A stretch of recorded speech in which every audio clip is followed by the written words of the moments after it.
Bonjour, eh bien vous me connaissez maintenant, je suis Karine Philibert. J'ai tenu pendant 12 ans une maison d'hôtes et au travers de ces courtes vidéos, je suis en train de vous partager mon expérience. Peut-être avez-vous déjà regardé une vidéo précédente. Je le répète, à chaque vidéo, une maison d'hôtes, c'est un projet professionnel qui se construit et qui se gère comme n'importe quelle petite entreprise avec un business plan et des stratégies de commercialisation.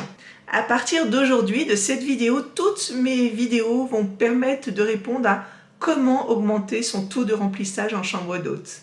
C'est d'ailleurs le thème que j'affectionne le plus. Nous allons donc parler de stratégie commerciale, d'offres packagées, de vente additionnelle et enfin de la stratégie de communication, en particulier la stratégie web. Dans la vidéo d'aujourd'hui, je vous présente l'étape 6 et je vais vous parler des labels. Si vous regardez cette 6e étage, je suppose que votre maison est en cours d'ouverture et que vous êtes en train de réfléchir à votre système de commercialisation. Alors d'abord, est-ce qu'un label en chambre d'hôte est obligatoire? Est-ce qu'il est nécessaire?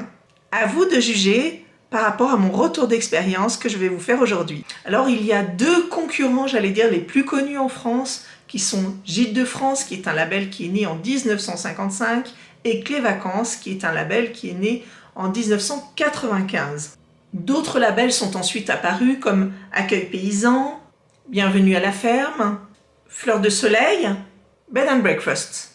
Comme mes vidéos ont pour but de partager mon expérience, je vais vous parler spécifiquement de Gîtes de France, chez qui j'étais labellisée. Maintenant, on peut imaginer que chaque label fonctionne plus ou moins de la même manière. Alors notre motivation initiale pour être labellisé chez Gîtes de France a été de profiter de la subvention qui était proposée par le conseil régional. C'était une somme maximum par chambre correspondant à un certain pourcentage du montant de nos travaux.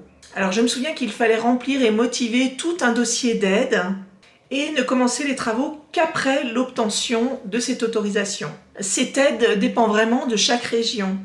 La condition était ensuite de s'affilier à un label, en l'occurrence Gîtes de France nous concernant, avec un engagement au minimum de 10 ans. L'intérêt bien sûr du conseil régional, c'est de s'inscrire dans la durée sur votre projet. J'avais fait un petit calcul assez simple et je m'étais dit que de toute façon, même les 10 ans de cotisation correspondaient finalement au montant de la subvention qui nous était allouée. J'en profite pour vous recommander de prendre du temps pour voir si vous avez droit à d'autres aides, sait-on jamais. Souvent, les demandes sont assez longues et fastidieuses, mais enfin, ça peut en valoir la peine. Il existe des aides, surtout quand vous avez un objectif particulier. Par exemple, si vous décidez d'accueillir des personnes à mobilité réduite, les aménagements vont être assez coûteux, assez onéreux, puisque très importants. Pour cela, il existe des subventions dans le but d'obtenir ce label Tourisme et Handicap. Il existe aussi des aides européennes si vous avez un projet dit remarquable. Quand vous faites des aménagements en ZRR, en zone rurale revitalisée, vous pouvez avoir également des avantages. Si vous êtes agriculteur, c'est pareil, il existe des aides. Me concernant, j'ai eu droit à une exonération de la taxe de séjour les 2 premières années qui suivaient l'ouverture de ma maison d'hôte. C'est vraiment un avantage local qui dépendait uniquement de ma communauté de communes. Enfin, il existe des aides pour les créateurs d'entreprises qui ne dépendent absolument pas de cette activité de chambre d'hôte. Par exemple, les chômeurs peuvent bénéficier d'aides par rapport à leur charge sociale lorsqu'ils sont à Pôle emploi et qu'ils créent une entreprise. Cependant, ce n'est pas le sujet de la vidéo du jour, donc je passe rapidement là-dessus. Donc, pour le classement de ces différents labels, chez Gîtes de France, le classement se fait en épi et chez Clés Vacances, le classement se fait en clé. C'est ce qui pourrait correspondre plus ou moins aux étoiles dans l'hôtellerie. Ce classement peut vous être utile si vous souhaitez référencer votre maison d'hôte, car dans certains sites internet, ils vous demanderont obligatoirement un label pour être référencé. D'autre part, sur d'autres annuaires, si vous marquez sans classement, cela peut être préjudiciable pour un client qui cherche une maison d'hôte. Je ne peux pas dire, à mon avis, qu'il y ait un label mieux qu'un autre. J'aurais tendance à dire qu'un label correspondra peut-être mieux à votre produit qu'un autre. Pour cela, je vous invite à téléphoner tout simplement aux organismes, à prendre un premier contact, à sentir comment vous êtes reçu et avec qui vous avez l'impression que vous vous sentez le mieux pour travailler. Peut-être par exemple que Gîtes de France a aujourd'hui une image plus orientée terroir et gîte. alors que Clé Vacances a modernisé son image. Et d'ailleurs, Clé Vacances communique sur location de vacances et chambre d'hôte. La question pourrait être de dire combien de locations ai-je fait avec Gîtes de France.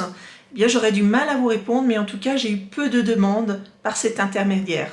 Aujourd'hui, il existe de très nombreux canaux de distribution. Je vous en parlerai dans d'autres vidéos car vous savez que c'est un sujet qui me passionne.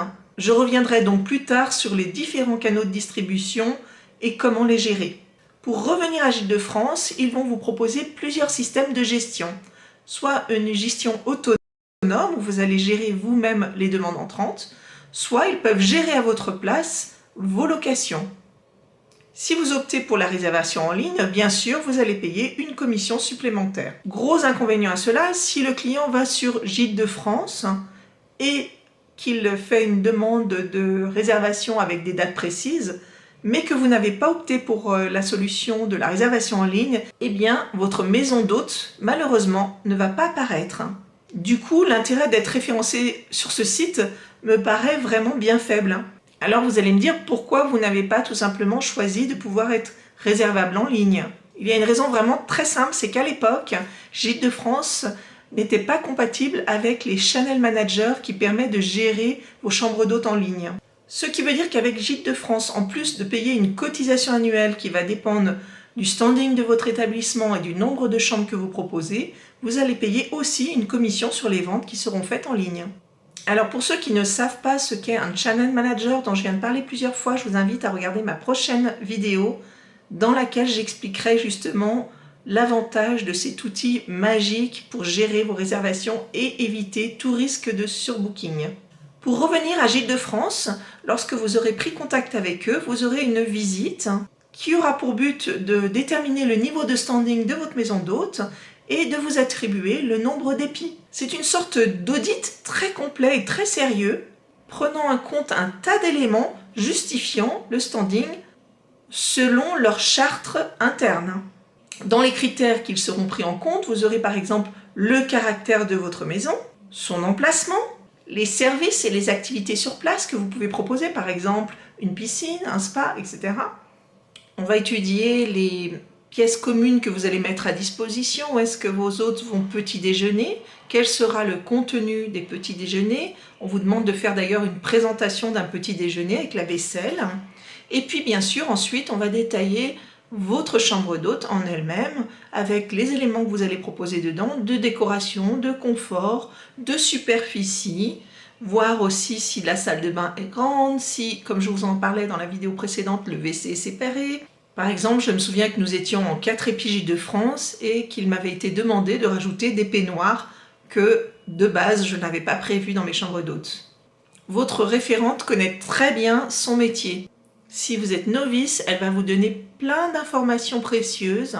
Elle pourra aussi vous donner des informations sur d'éventuelles aides. Elle pourra vous conseiller sur votre prix de vente avec la bonne connaissance du marché. Elle peut vous donner des informations pratiques, par exemple les horaires d'ouverture, le contenu du petit déjeuner.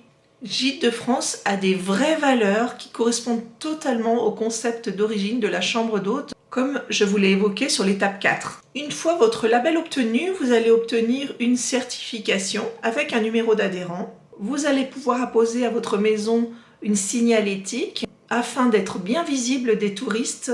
Et vous aurez également une petite cartonnette que vous allez pouvoir afficher en chambre.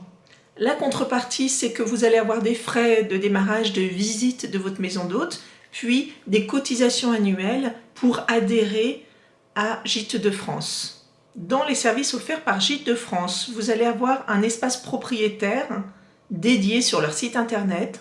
Dans cet espace, vous pouvez retrouver plein d'informations, des informations pratiques, des partenariats par exemple pour vos produits de maison, pour votre linge de maison, des informations juridiques et fiscales. Ils peuvent aussi s'occuper de tout à votre place, c'est-à-dire la réservation de vos chambres d'hôtes, mais aussi l'encaissement, la facturation. Ils vous proposent des conditions générales de vente type que vous pouvez bien sûr personnaliser. Je pense que les services proposés par Gîtes de France sont tout à fait adaptés à une personne qui ne s'y connaît rien en Internet, qui ne sait pas s'y prendre avec la relation client, qui ne sait pas comment gérer ses réservations, qui est perdu dans toutes les étapes d'ouverture de chambre d'hôte. Bref, quelqu'un qui a besoin qu'on lui prenne la main et qu'on l'accompagne. En revanche, ne compter que sur Gîtes de France pour faire son chiffre est à mon avis trop restrictif et insuffisant. Il est clair que si vous recherchez une chambre pour vos vacances sur Google, ce n'est ni Gîtes de France, ni Clés Vacances, ni Accueil Paysan qui vont sortir en premier. Je pense que ce sont vraiment des clients spécifiques qui connaissent déjà ces labels qui vont justement sur ces sites spécifiques pour retrouver leurs habitudes de classification. Le terme chambre d'hôte n'est pas forcément connu des étrangers, ou en tout cas pas forcément dans le même concept. Pour vous donner un exemple, je viens de voyager en Sicile et le produit qui s'appelle chambre d'hôte chez eux correspond en réalité plutôt à une colocation de vacances dans laquelle il n'y a pas les propriétaires et qui n'est absolument pas leur résidence principale d'ailleurs. Ailleurs, ce que l'on appelle la guest house peut correspondre souvent à des petits hôtels. Bref, ce concept de chambre d'hôte est un concept vraiment très français. Et aujourd'hui, le tourisme va de pair avec la mondialisation.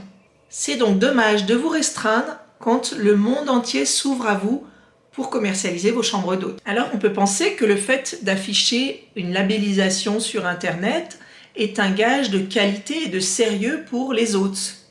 C'est vrai, car les gens qui connaissent ces labels savent que les maisons d'hôtes sont contrôlées régulièrement. Cependant, soyons tout à fait transparents, aujourd'hui, le gage de qualité sur Internet, c'est la note des avis clients. Peu de voyageurs vont se contenter seulement d'un label pour choisir leur hébergement. Le label, par exemple, ne pourra jamais déterminer la qualité de l'accueil. Aujourd'hui, nous sommes 87% à regarder les avis sur Internet avant de faire un achat en ligne. Justement, je vous parlerai de l'importance des avis clients dans une prochaine vidéo.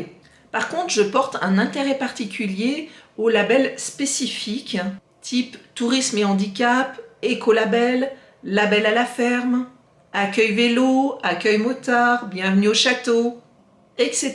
Tous ces petits labels visent une clientèle particulière.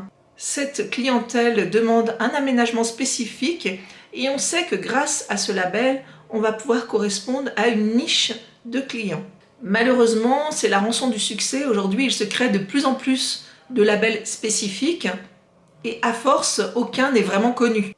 Bon, pour résumer, vous l'aurez compris, à l'heure d'aujourd'hui où il existe 1000 moyens de se faire connaître et du monde entier, je trouve restrictif de choisir un label qui n'a pas une grande portée commerciale et qui est onéreux. Peut-être pouvez-vous choisir un label en plus d'autres systèmes de distribution, mais il faudra bien prendre le temps de connaître les origines de vos ventes afin de savoir quelle est la rentabilité de la cotisation d'un label. Ce calcul sera à faire sur une année complète. Si vous êtes plutôt débutant, que vous ne vous y connaissez rien sur un PC, que vous n'avez pas envie d'apprendre, alors être épaulé par un organisme de labellisation est une bonne idée. Ils pourront alors vous créer votre espace, mettre en valeur vos chambres d'hôtes sur leur site, gérer les chambres et s'occuper de l'encaissement à votre place. En revanche, si vous êtes un peu curieux et un peu dégourdi, ce qui doit être le cas si vous écoutez mes vidéos, vous pouvez en autonomie gérer vos chambres d'hôtes sans problème. Il est vrai qu'aujourd'hui dans ma vidéo, vous n'avez qu'un son de cloche plutôt mitigé. Donc un avis contraire et argumenté serait intéressant pour vous afin de vous faire une idée assez complète et de pouvoir peser dans la balance le plus et le moins de chaque argument. Alors, pensez-vous le label utile ? Bien sûr, sentez-vous libre de me poser des questions et je me ferai un plaisir de vous y répondre.